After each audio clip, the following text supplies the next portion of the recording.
Before we begin the story, let us know where you're watching from by leaving a comment below. Don't forget to like and subscribe. Have a wonderful day. Enjoy the story, everyone. Fate, Ethan Brooks would later realize, often disguises itself as coincidence, arriving not with fanfare and orchestras, but through something as simple as seeking shelter from an unexpected storm. At 30, he was Seattle's youngest tech mogul. His company, Innovatech, valued at over $200 million. His life measured in quarterly projections and market dominance. Romance was a luxury he couldn't afford, love a distraction from the empire he was building. But on that rain-drenched Thursday evening in October, as thunder rolled across the Seattle skyline like an ancient warning, Ethan's perfectly ordered world was about to encounter its most beautiful disruption. The downpour started without warning, transforming the autumn drizzle into sheets of water that sent pedestrians scrambling for cover. Ethan had been walking to his car after another 16-hour day when the deluge began. His expensive Italian suit, no match for nature's sudden fury. The warm golden light spilling from the Horizon Art Gallery's windows called to him like a lighthouse in a storm. And for once, in his meticulously planned life, Ethan chose impulse over logic. The brass nameplate beside the heavy glass doors read, "Whispers of the Soul, an exhibition by Sophia Harper." Ethan had attended countless gallery openings for networking purposes, but he'd never truly looked at art, not with his heart open and his defenses down. Tonight would be different. The gallery hummed with sophisticated conversation, wine glasses catching the ambient lighting like liquid amber, jazz notes floating through hidden speakers. Ethan shook raindrops from his dark hair and stepped deeper into what felt like another universe, entirely a world where beauty mattered more than profit margins, where passion was currency, where souls spoke in colors instead of quarterly reports. And then he saw her. Sophia Harper stood before a massive canvas painted in oceanic blues and silver, her hands moving with ballet-like grace.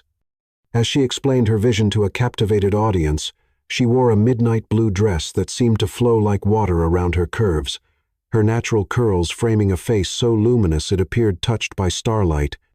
But it wasn't her undeniable beauty that stopped Ethan's breath. It was the fire in her voice when she spoke about her art.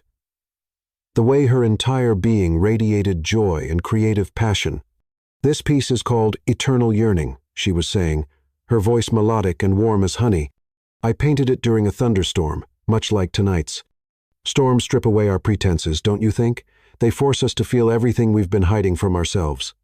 Ethan found himself drawn forward by an invisible thread, his usual social calculations replaced by pure instinct. He'd worked at hundreds of events, perfected the art of strategic conversation, but tonight felt different. Tonight felt like awakening. The painting she described seemed alive, turbulent azure waves crashing against silver shores. But within the chaos, Ethan glimpsed something profound. Hope. Promise. The soul's recognition of its missing piece, calling across vast distances. "The yearning isn't painful," Sophia continued, unaware that her words were reshaping a stranger's understanding of everything. "It's hopeful.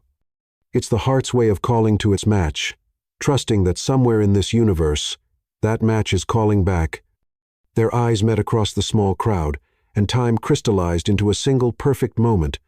Sophia's words died mid-sentence as she stared at Ethan, her lips parting in surprise, her cheeks flushing rose gold. The other visitors faded into background murmur, leaving only the two of them suspended in recognition that transcended logic. Ethan had gazed into countless faces during his rise to success: competitors, board members, socialites attracted to his wealth, but he'd never seen anything like what blazed in Sophia Harper's eyes.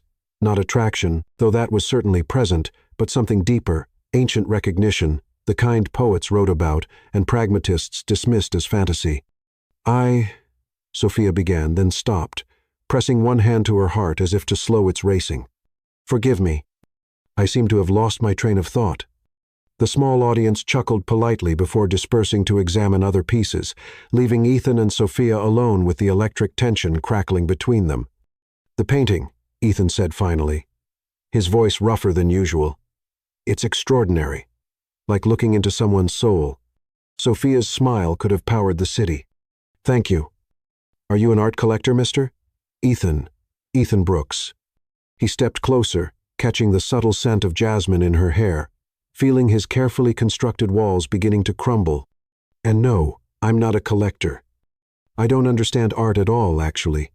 I just ducked in here to escape the storm. Sometimes the most honest reactions come from people who aren't trying to impress anyone, Sophia said softly, her eyes never leaving his face. What do you see when you look at it? Ethan studied the painting again but found himself more fascinated by Sophia's expression as she waited for his response. I see. Active waiting, he said slowly, the words surprising him with their truth. Not passive resignation, but hopeful anticipation, like someone standing at the edge of their known world, ready to leap into the unknown because they trust something beautiful is waiting. Sophia's eyes widened, her breath catching audibly. That's exactly what I felt while painting it. How did you? Most people see only chaos or melancholy. Maybe I recognize the feeling, Ethan admitted, his usual guardedness abandoned. He'd never shared such vulnerability with a stranger. But Sophia didn't feel like a stranger. She felt like coming home after a lifetime of wandering. They stood in comfortable silence, both pretending to study the artwork while stealing glances at each other. The gallery buzzed around them, but they existed in their own bubble of discovery. Would you like to see the rest of the collection? Sophia asked, her voice slightly breathless. I could give you a private tour if you have time. Ethan thought of his dinner reservation at an exclusive restaurant, his scheduled conference calls with Tokyo investors, the stack of contracts waiting on his penthouse desk. Then he looked into Sophia's eyes and watched his priorities rearrange themselves completely. I have all the time in the world, he said, meaning it absolutely. For the next 2 hours, Sophia guided him through her artistic journey, each painting revealing another facet of her extraordinary soul. Dancing in Shadows captured finding joy during difficult times. Mother's Song immortalized her own mother's voice. Visions of Tomorrow explored uncertainty about the future with courage instead of fear. You don't just paint images, Ethan observed as they stood before a canvas swirling with gold and amber. You paint emotions. You make people feel. Art should transform you, Sophia agreed, moving close enough that their shoulders almost touched. Otherwise, it's just expensive decoration. And what is this one supposed to make me feel? Ethan asked, studying the warm, inviting colors that seemed to pulse with life. Sophia turned to face him fully, her eyes reflecting the painting's golden hues. Home, belonging, the feeling you get when you realize you're exactly where you're meant to be. Ethan met her gaze and felt his world shift permanently. It's working. The gallery had emptied around them without either noticing. The jazz had faded to whispers, the rain against the windows gentled to a soft symphony. They were alone among Sophia's dreams, made visible, surrounded by proof that beauty could exist in a world obsessed with profit and productivity. The gallery closes soon, Sophia said reluctantly, making no move to leave. I don't want this evening to end, Ethan confessed, voicing what they both felt. Neither do I.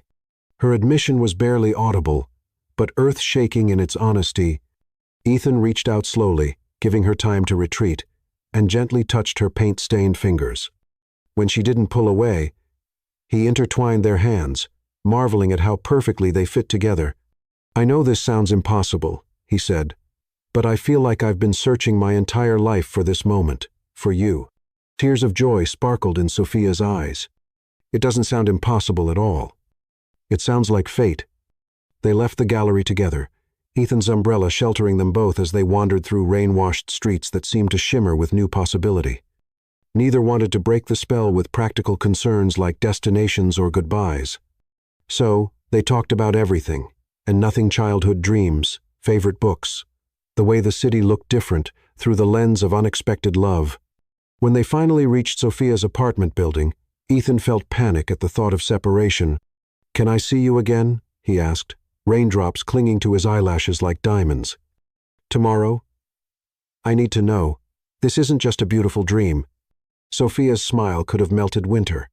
I'd love that, but not for dinner or drinks or anything ordinary. I want to show you something special. What? Come to my studio at sunrise. I want you to watch me create. I want you to see how real magic happens. Ethan lifted her hand to his lips and pressed a tender kiss to her knuckles, a gesture so gentle it brought tears to Sophia's eyes. Wild horses couldn't keep me away. As Ethan walked back to his car, his expensive suit damp and wrinkled, his hair disheveled from the storm, he felt transformed. The rain had stopped, leaving the city gleaming with possibility. He'd entered that gallery as a successful but hollow man and emerged as someone who believed in fate, in soulmates, in the kind of love that poets immortalized in verse. He didn't know that in 12 hours he would watch sunrise paint Sophia's face gold as she created art with hands he'd held so tenderly. He didn't know that within 6 months he would propose to her in that very gallery. He didn't know she would become his wife, his partner, his everything. All Ethan knew was that somewhere in the universe his soul had been calling out for its missing piece, and tonight, finally, miraculously, it had received an answer that would echo through eternity. Chapter 2. Building Our Forever. Love, Ethan discovered, was not the gentle current he'd expected, but an ocean vast, transformative, and capable of carrying two souls to shores they never imagined existed.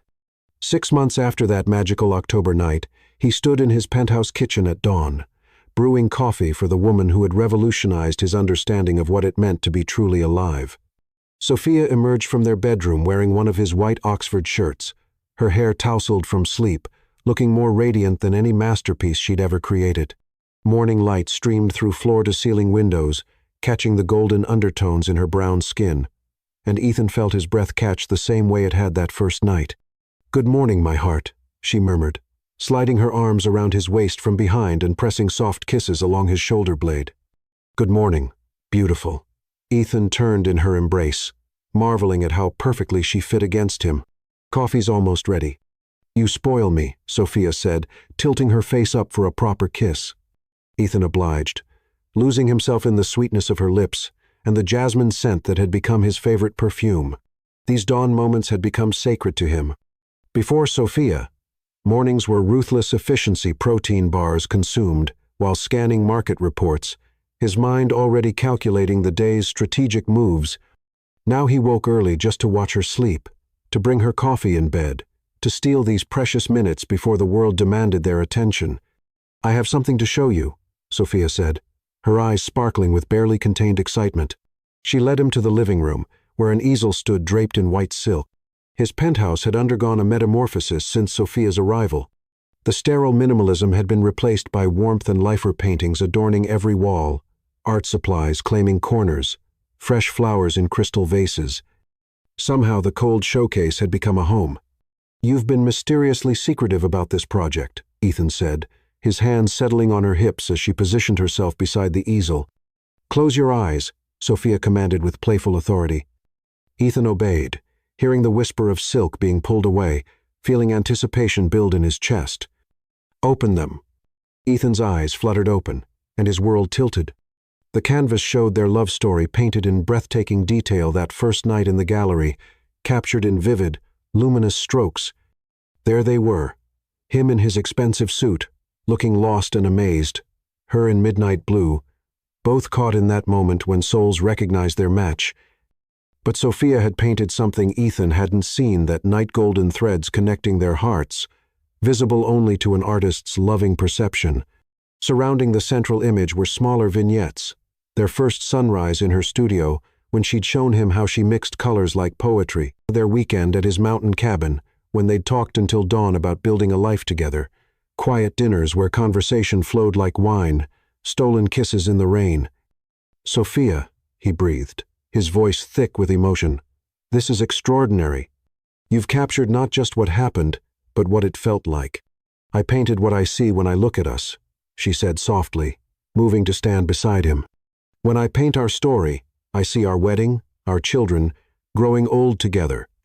I see love that doesn't fade, but deepens like vintage wine." Ethan turned to face her completely, his hands framing her face with infinite tenderness. "Marry me." The words escaped before rational thought could intervene, but Ethan felt no urge to retrieve them. This was right. This was what his soul had been moving toward since that rainy October night. Sophia's eyes widened, her breath catching. "Ethan, I know it might seem sudden," he said quickly, his thumbs stroking across her cheekbones. I know we've only been together 6 months, but Sophia, I lived 30 years without understanding what home felt like. Then I found you. You're not just my love. You're my home, my future, my everything. But we haven't discussed practical things, the future we both want. Then, let's discuss it now. Ethan led her to the couch, taking her hands in his larger ones. Tell me your dreams, sweetheart. Paint me a picture of what forever looks like to you. Sophia took a shaky breath, her fingers intertwining with his. I want a true partnership, someone who supports my art but doesn't try to manage it. I want a husband who comes home to me, not just to a house. I want children who grow up seeing love as action, not just words. I want to travel and create and build something beautiful with someone who chooses me every single day, not just when it's convenient. I want all of that, Ethan said fervently. With you, only with you, Sophia. Before you, I thought success was measured in stock prices and market share. Now I know it's measured in moments like this coffee shared in comfortable silence, your laughter when I attempt to cook, the way you look at me like I'm worthy of the extraordinary love you offer so freely. Tears spilled down Sophia's cheeks, but her smile could have powered the entire city. Are you really proposing while we're both in pajamas with morning breath and bedhead? Ethan laughed, the sound rich with joy and possibility. Would you prefer I wait for a more traditionally romantic moment? Because I have to tell you, every moment with you feels like poetry to me. No, Sophia said quickly, launching herself into his arms. Don't wait. This is perfect. This is us real and unguarded and completely in love. Is that a yes? Ethan asked, his heart hammering against his ribs. That's a yes, Sophia whispered against his lips. Yes, yes, 1,000 times. Yes. They kissed with all the passion and promise of two souls recognizing their destiny. When they finally broke apart, both breathing hard, Ethan rested his forehead against hers. I don't have a ring yet, he admitted sheepishly. I don't need a ring to know this is real, Sophia assured him. But when you do choose one. Yes, something with history. Something that tells a story. Something that means more than its price tag. 3 weeks later, Ethan blindfolded Sophia and led her through the familiar doors of the Horizon Art Gallery. She'd been curious about their mysterious destination all afternoon, pressing him for hints he'd refused to give. Ethan Brooks, if you don't tell me where you're taking me, I'm going to paint you as a gargoyle in my next series, she threatened playfully. A devastatingly handsome gargoyle, I hope, he replied, guiding her carefully around the exact spot where they'd first spoken. The gallery had been transformed for this private evening, illuminated by hundreds of candles that cast dancing shadows on the walls. Ethan had commissioned the space for the night, creating an intimate shrine to their love story. You can look now. Sophia removed the silk blindfold and gasped. The gallery had been arranged to showcase their journey, her paintings from that first exhibition. Photographs Ethan had secretly taken of her working in her studio, and in the center, a commissioned piece she'd never seen. Ethan, what is this? Our beginning, he said simply, leading her toward the central painting. I commissioned this from Lucas Bennett. I described our love to him, and he painted this interpretation. The painting showed two figures dancing in falling rain, their faces lifted toward each other in perfect harmony. Golden light surrounded them, and if you looked closely, you could see they weren't just dancing, they were floating, lifted by the sheer power of their connection. It's called Finding Home, Ethan continued, dropping to one knee beside the artwork. Because that's what you are to me. Sophia, not just my love, but my home, my peace, my adventure, my forever. He produced a vintage ring box, opening it to reveal a stunning Art Deco engagement ring. The centerpiece was a rare cognac diamond, surrounded by smaller white diamonds in an intricate sunburst pattern that caught the candlelight, capturing fire. This ring belonged to my grandmother, Clara, Ethan said, his voice thick with emotion. She told me before she died to save it for a woman who could see beauty in ordinary moments, who could love with her whole heart, who could make art out of everyday life. She said I'd recognize her instantly when we met. Sophia knelt beside him, tears streaming freely down her face. Ethan, Sophia Harper, will you marry me? Will you let me spend the rest of my life proving I'm worthy of the love you give so generously? Will you paint our forever together? Yes, she sobbed, extending her trembling hand. Yes, my love. Always and forever. Yes. As Ethan slipped the ring onto her finger, it caught the candlelight and cast rainbow patterns across the gallery walls, transforming the entire space into a kaleidoscope of promise and possibility. Their wedding 3 months later was an intimate garden ceremony at the Washington Park Arboretum, surrounded by blooming cherry trees and their closest family and friends. Sophia walked down the petal-strewn aisle to Pachelbel's cannon, wearing her grandmother's ivory silk gown, altered to perfection, carrying jasmine and white roses that perfumed the spring air. Ethan, devastatingly handsome in charcoal gray, wept openly when he saw her approaching, flanked by both sets of parents. "You look like every dream I never dared to have," he whispered when she reached his side. "You look like home," she whispered back. Their vows were deeply personal and heartfelt.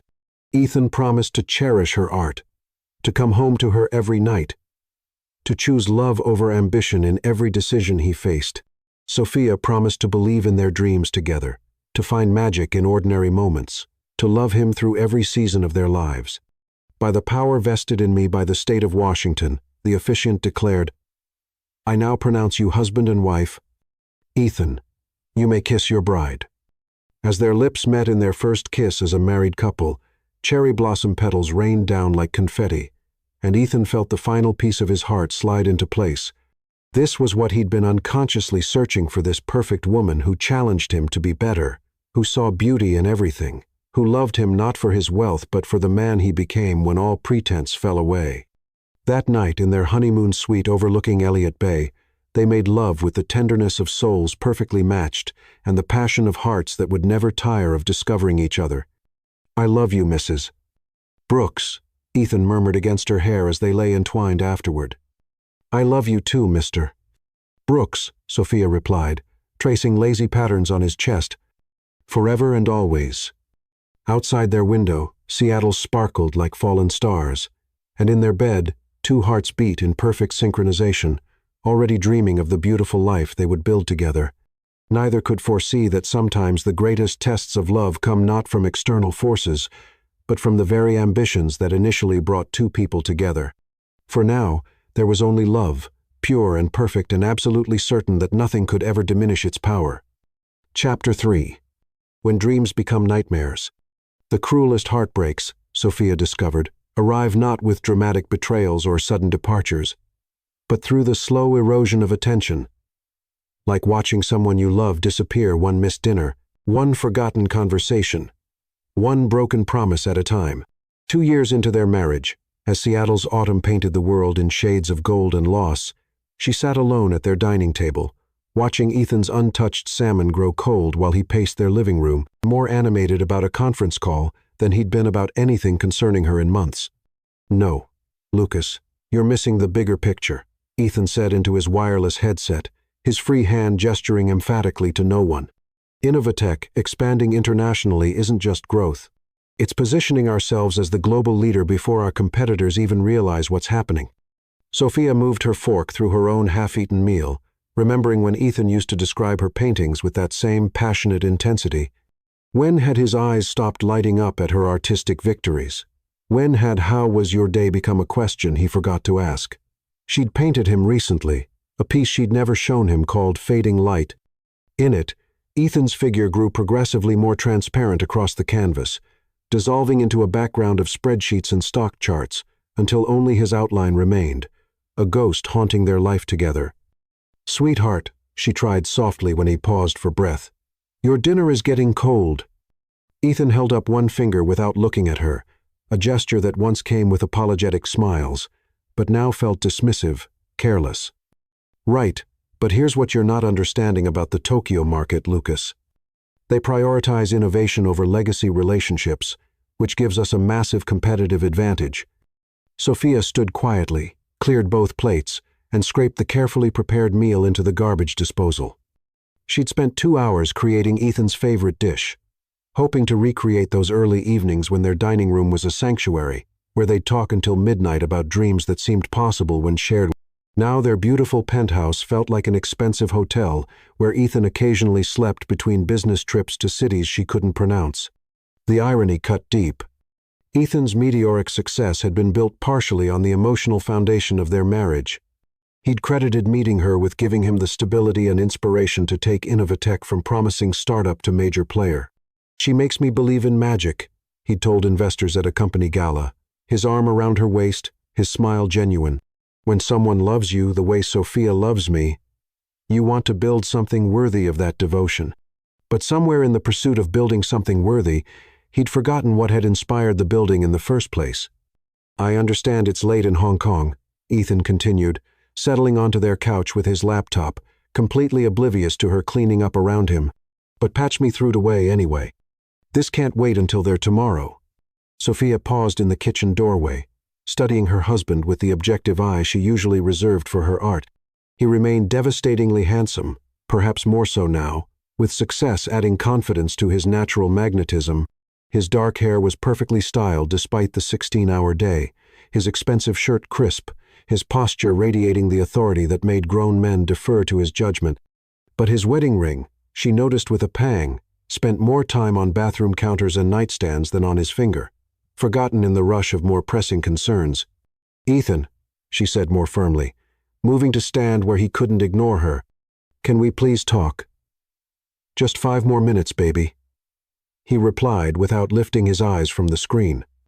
"This Hong Kong situation is time-sensitive." 5 minutes became an hour, then 2. Sophia retreated to her studio, the one room in their penthouse that remained completely hers, where Ethan never ventured anymore because it overflowed with emotions he no longer had bandwidth to process. She stood before her easel, studying the painting she'd been working on for weeks. The Weight of Solitude showed a woman in flowing robes at a window, her hand pressed against glass, watching for someone who might never return. The woman's face remained obscured, but her posture conveyed everything: hope battling resignation, love wrestling with loneliness, the quiet desperation of someone slowly disappearing from their own life. Sophia picked up her brush and added another layer of shadow to the woman's figure, darkening her until she became almost a silhouette against the bright window. The painting was becoming a self-portrait she'd never intended to create. Her phone buzzed with a text from Olivia. "Coffee tomorrow? You've been too quiet lately." Sophia stared at the message, realizing she couldn't remember the last conversation she'd had that wasn't about Ethan's schedule, his travel plans, or her expected presence at another corporate function, where she smiled beautifully while feeling herself grow smaller. She typed back, "Can't tomorrow. Ethan has the Singapore investors' dinner." But even as she sent it, Sophia couldn't recall Ethan actually inviting her. She simply assumed her attendance was expected, the way successful wives were supposed to accessorize their husbands' achievements. Olivia's response was immediate. "When did you last do something just for you?" Sophia stared at the question until her eyes blurred, then deleted the entire conversation. When she finally emerged from her studio near midnight, Ethan sat exactly where she'd left him, surrounded by papers and glowing screens, his phone still pressed to his ear. He'd loosened his tie and rolled up his sleeves, radiating an energy that reminded her painfully of their early days. Except now that passion was directed towards something that explicitly excluded her. "The Tokyo presentation has to be flawless," he was saying. "I'm talking about 15 slides that will determine whether Innovatech becomes a global powerhouse or remains a regional player."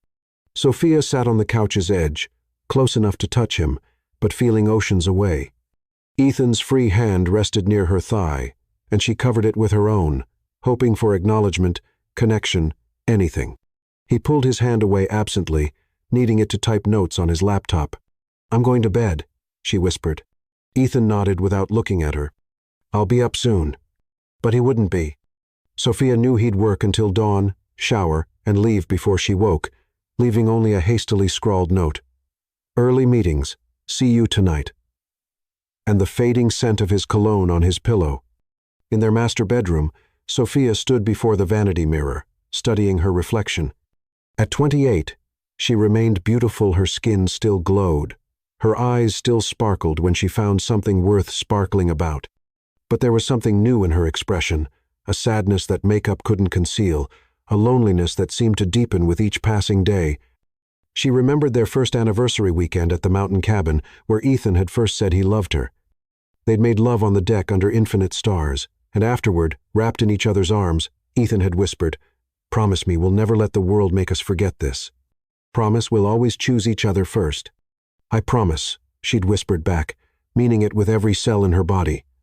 Now, sliding into their king-sized bed alone, Sophia wondered when promises had become so fragile, when the man who'd once called her his North Star had begun navigating by different constellations entirely.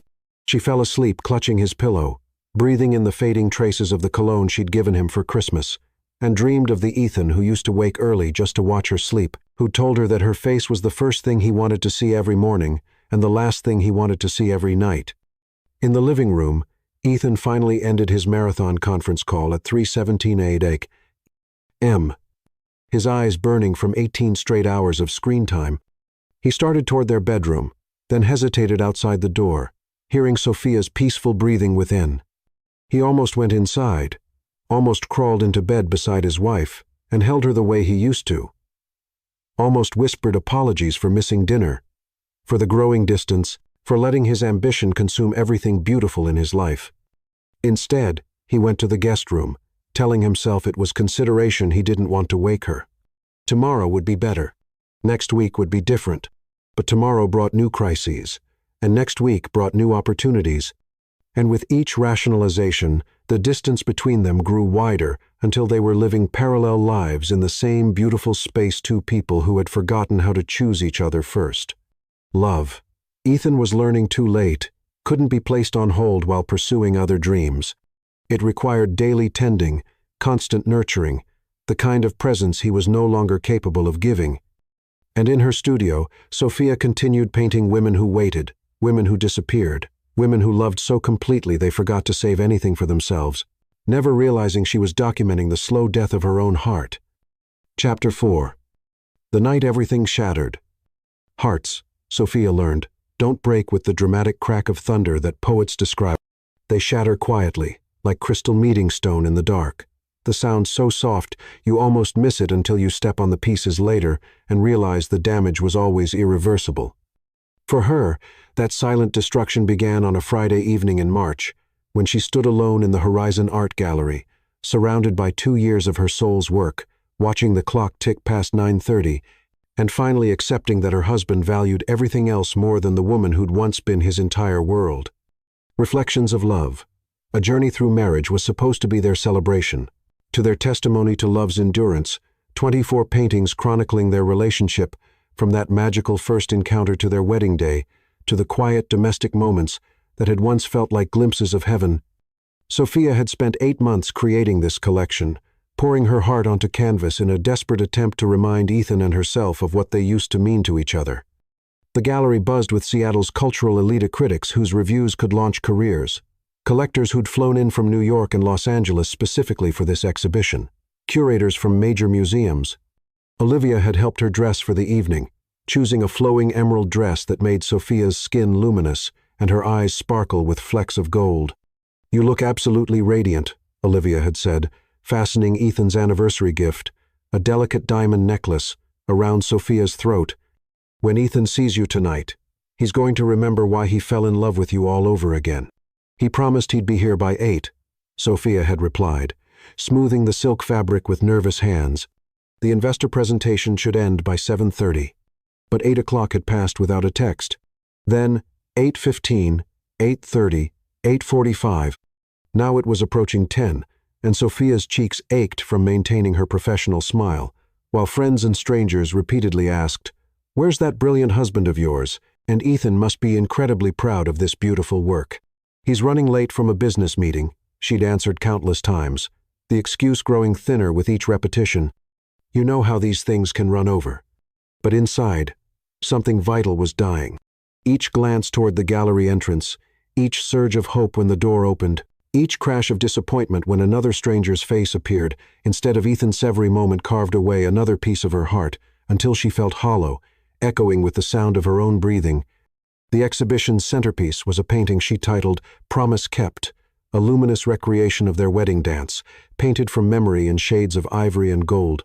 Ethan's face in the painting glowed with such devotion that several viewers had commented on the obvious love between the subjects. "The adoration in your husband's eyes practically leaps off the canvas," the art critic from Seattle magazine had gushed. You can feel his love in every brushstroke. He must have been wonderfully patient as a model. Sophia had simply smiled and nodded, not mentioning that Ethan hadn't seen this painting or any others in the collection. He'd been too consumed with mergers and acquisitions to visit her studio in months. At 9:45, her phone finally buzzed. Crisis with Singapore deal. Trying to wrap up. We'll be there soon. Sorry, babe. Sophia stared at the message until the words blurred, no acknowledgement of what tonight meant, no understanding that this wasn't just another gallery opening, but the culmination of months of work, her most personal artistic statement, a love letter painted in oils and desperate hope. The formal presentation had ended at 9. The critics had left by 9:15. The collectors had made their purchasing decisions and departed by 9:30. Ethan hadn't just missed her exhibition, he'd missed everything that mattered. She was saying goodbye to the last few guests when she heard his familiar voice near the entrance. Sophia, there you are. Gorgeous. Ethan swept into the gallery like he owned the space, still in his expensive business suit, phone in one hand, briefcase in the other. He was beautiful and successful and confident, radiating the kind of power that made boardrooms fall silent when he entered. Sophia felt absolutely nothing when she looked at him. Ethan, she said quietly, her voice steady, despite the storm destroying her chest. You made it. Of course I made it, he said, leaning down to kiss her cheek without really seeing her. Sorry, I'm a little behind schedule, baby. These Singapore investors are in completely different time zones, and the timing was crucial for. It's 10:15, Sophia interrupted softly. Ethan checked his platinum watch and grimaced. Really? Time just got away from me. But I'm here now, right? He gestured vaguely at the nearly empty gallery, still holding his buzzing phone. Show me around. Tell me about all this. All this? Sophia repeated, something dangerous creeping into her voice. Your paintings, Ethan clarified, finally noticing her tone. They look amazing. Really professional setup. Sophia looked at her husband, really looked at him, and saw a stranger wearing Ethan's face, this man who had reduced 8 months of her soul's work to all this, who couldn't silence his phone for 5 minutes to focus on the most important professional moment of her life. Who seemed genuinely puzzled that timing mattered when you claim to love someone. The exhibition is over, she said simply. What do you mean it's over? There are still people here. The formal presentation ended 45 minutes ago. The critics left an hour ago. The collectors have made their decisions and gone home. Sophia's voice remained eerily calm. You missed it, Ethan. You missed all of it. For the first time that evening, Ethan seemed to hear something that made him actually look at her.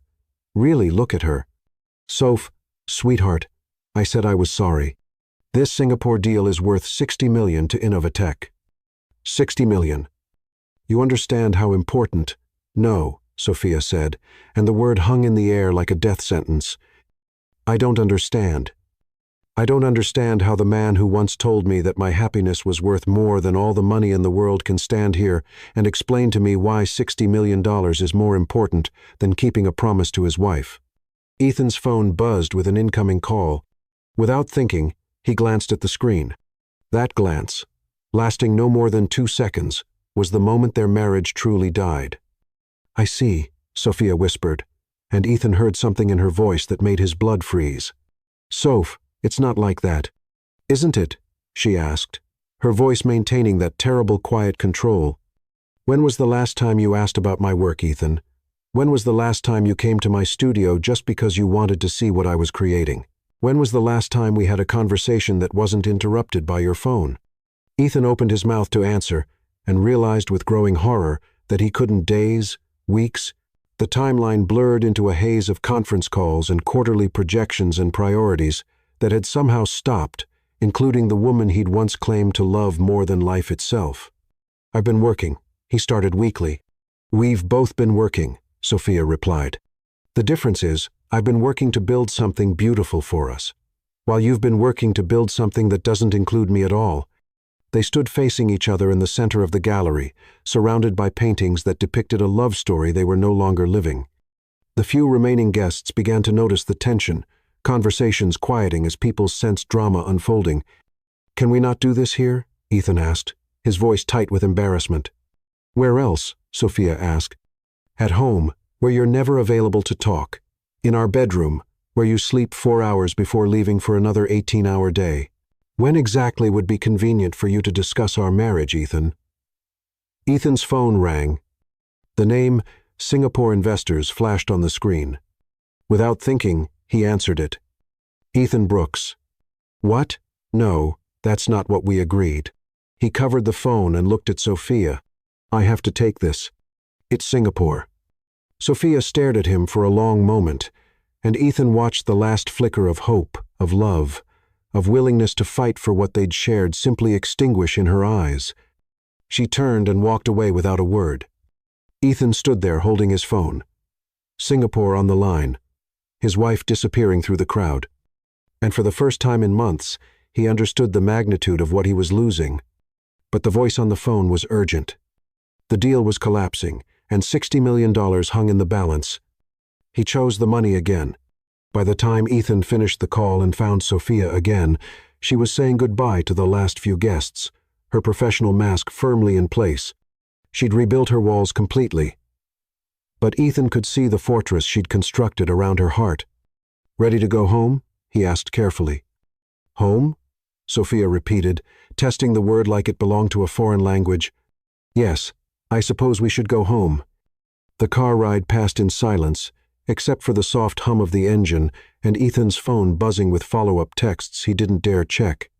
Sophia stared out at the city lights, and Ethan found himself trying to remember the last time they'd really talked, really connected, really been present with each other, instead of just existing in the same space.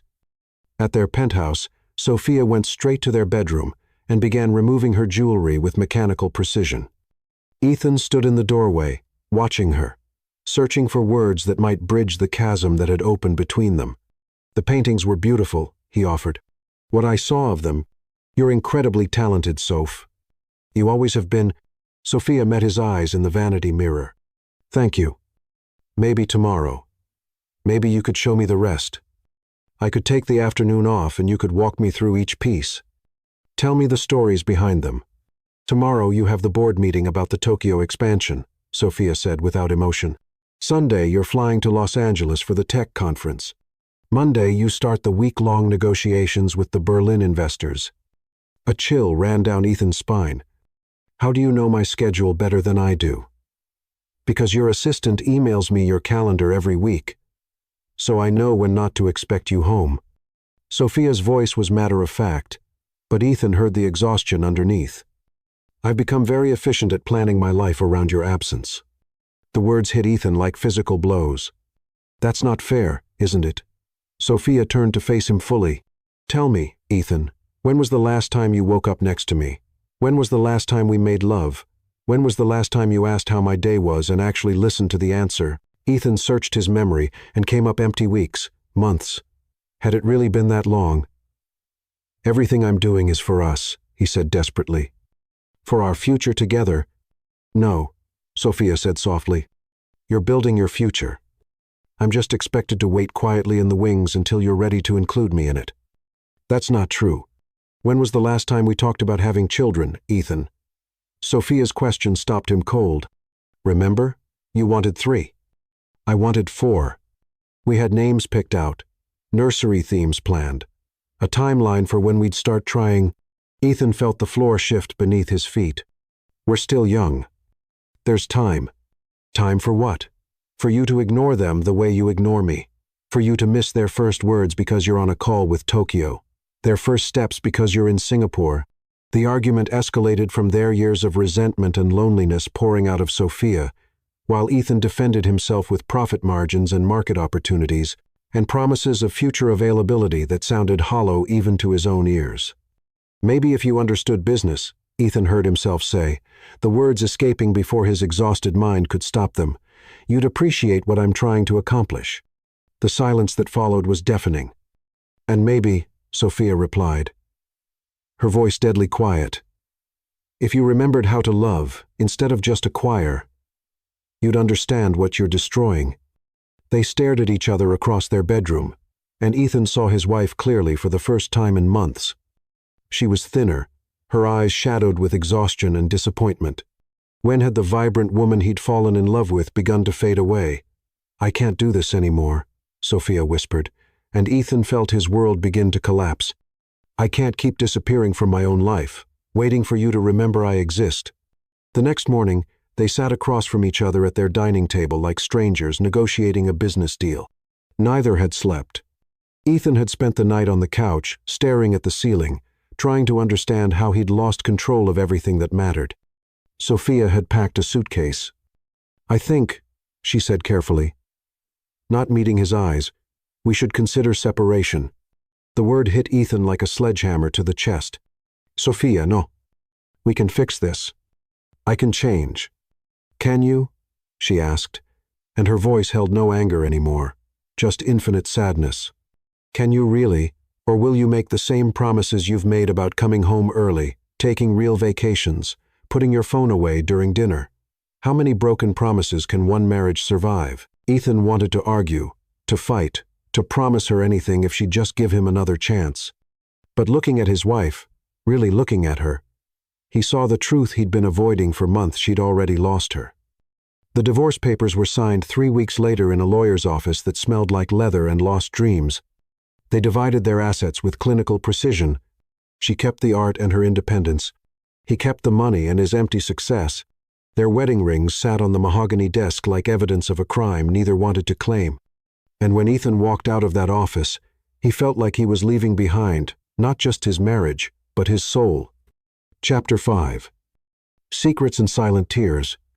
Life's most profound gifts, Sophia discovered, often arrive wrapped in the paper of our deepest pain, disguised so completely that we almost miss the miracle hidden beneath our tears. She learned this truth on a gray April morning 3 weeks after signing papers that legally dissolved the greatest love story of her life, sitting in Dr. Emily Lynn's sterile examination room, while Seattle's endless drizzle painted abstract sorrow on the clinic windows. "Congratulations, Mrs." "I'm sorry, Ms. Harper, Doctor," Lynn said with a warm smile, quickly correcting herself as she glanced at Sophia's updated patient file. "You're approximately 6 weeks pregnant." The words floated in the air like soap bubbles, beautiful, impossible, destined to burst. Sophia stared at the doctor's kind face, certain she'd misheard, certain the universe couldn't be cruel enough to offer this gift now, when she had no one to share it with. "I'm sorry, what?" she whispered, her hand instinctively moving to her still flat abdomen. "Pregnant." "Doctor," Lynn repeated gently, turning her computer monitor so Sophia could see the ultrasound image. "See this tiny flutter here? That's your baby's heartbeat. Strong and steady. Based on your last menstrual period, I'd estimate you're due in early December."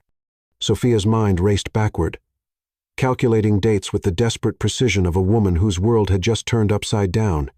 6 weeks meant conception in early March, those final desperate weeks of her marriage when she'd tried so hard to reconnect with Ethan, when they'd made love with the quiet desperation of two people trying to save something already broken.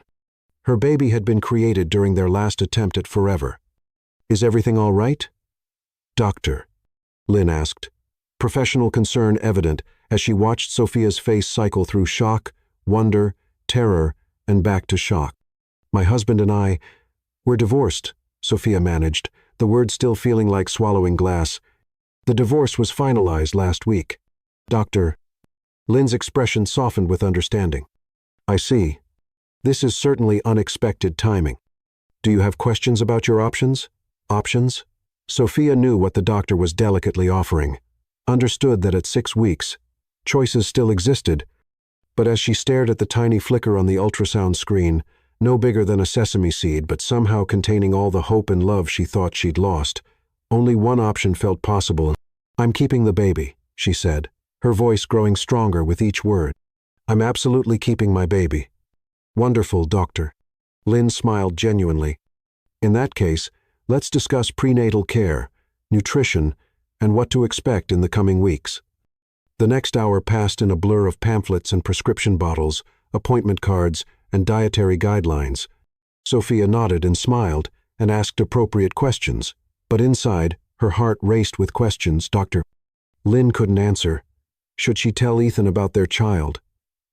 How does a woman raise a baby alone?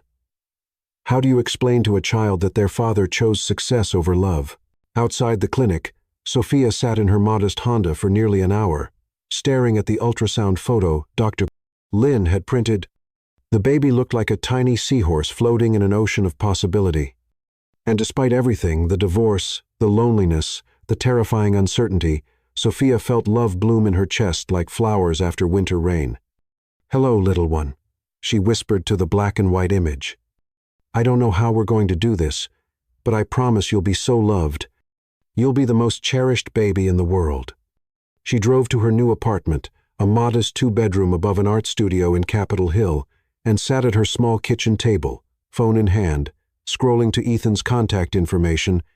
Her thumb hovered over his name for 23 minutes, mind spinning with possible conversations. What would she say? "Hello, Ethan.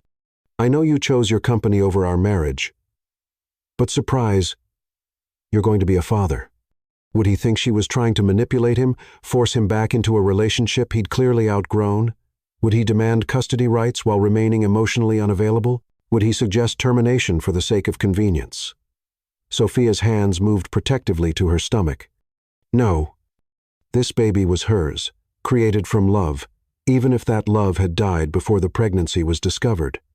She would protect this child from disappointment, from feeling like an obligation rather than a blessing, from the pain of having a father who saw them as an inconvenience to his precious schedule. The decision felt like stepping off a cliff while simultaneously growing wings. That evening, Olivia arrived with Thai takeout and a bottle of wine she didn't open after seeing the pregnancy books scattered across Sophia's coffee table. "Soph," Olivia breathed, sinking onto the second-hand couch. "How are you feeling? Are you okay? What do you need? Should I murder Ethan?" Despite everything, Sophia laughed. Her first genuine laughter in weeks. "I'm scared. I'm excited. I'm overwhelmed. I feel like I'm about to perform surgery without medical training." "Have you told him?" "No." Sophia hugged a throw pillow against her chest, like armor. "And I'm not going to—" Olivia's eyebrows shot up. "Soph, whatever Ethan became, he's still going to be this baby's biological father. Doesn't he have a right to know? Does he?" Sophia asked, her voice quiet but strong. "A man who couldn't make time for his wife, who missed the most important night of my career for a business deal, who chose profit margins over the woman he claimed to love. What kind of father would he be? Maybe becoming a father would change him. Or maybe this baby would become another obligation he resents, another demand on his time that interferes with his precious empire." Sophia shook her head firmly. "I won't do that to my child. I won't let them grow up feeling like they're competing with conference calls for their father's attention." Olivia was quiet for a long moment, then reached over and squeezed Sophia's hand. "If this is what you want, I'll support you completely. But honey, raising a baby alone is going to be harder than you can imagine." "I know," Sophia whispered. "But I also know that being ignored by someone who's supposed to love you is harder. I lived that reality for the last year of my marriage. I won't subject my child to it." The following weeks blurred together in a haze of morning sickness, job searching, and carefully controlled emotions. Sophia had modest savings from her art sales, but not enough to support a child long term. She took a part-time position teaching art classes at a community center, picked up freelance graphic design projects, and began painting with desperate intensity. Her new work was differential, powerful, suffused with an emotion she couldn't name. She painted mothers and children, protection and fierce love, the strength that emerges when you have something worth defending. Gallery owners who had previously dismissed her as too sentimental suddenly took serious notice. "There's something transformed about your work," Lucas Bennett observed during a studio visit. "It's like you've discovered a new source of power." "I have," Sophia replied, her hand unconsciously resting on her growing belly. "I'm creating for 2 now." At 12 weeks, when morning sickness gave way to renewed energy, Sophia finally told her parents. Her mother cried from joy and concern in equal measure, while her father asked quietly about Ethan. "He doesn't know," Sophia admitted during Sunday dinner. "And I don't plan to tell him." "Sweetheart," her mother said gently, "that's a decision you might regret later." "The only thing I regret," Sophia replied firmly, is taking so long to realize that love shouldn't feel like begging for scraps of attention. By her second trimester, Sophia had found her rhythm in this new life. She painted nursery murals for other expecting mothers, created commission pieces for pediatric offices, and began a series called Letters to My Unborn Chilled Abstract, pieces that captured her hopes, fears, and boundless love. Her belly grew round and proud, and she talked to the baby constantly while painting, while preparing simple meals, while walking through Pike Place Market, selecting fresh produce. "You're going to love Saturday mornings at the market," she told her expanding middle. "We'll buy flowers and sourdough bread, and I'll teach you to find beauty in ordinary moments." At her 20-week ultrasound, Dr. Lynn smiled as she moved the wand across Sophia's gel-covered stomach. "Would you like to know the gender?"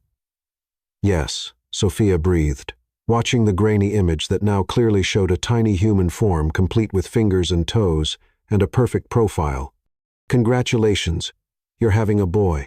Sophia burst into tear-shappy tears she couldn't explain or control. She was carrying a son who would grow up knowing he was wanted, loved, treasured for exactly who he was rather than what he might accomplish. "Do you have a name chosen, Doctor?" Lynn asked, printing new photos that Sophia would treasure forever. "Liam," Sophia said without hesitation. "Liam David. It means God is salvation." Because that's what this baby represented, her salvation from despair so deep she thought she might drown in it.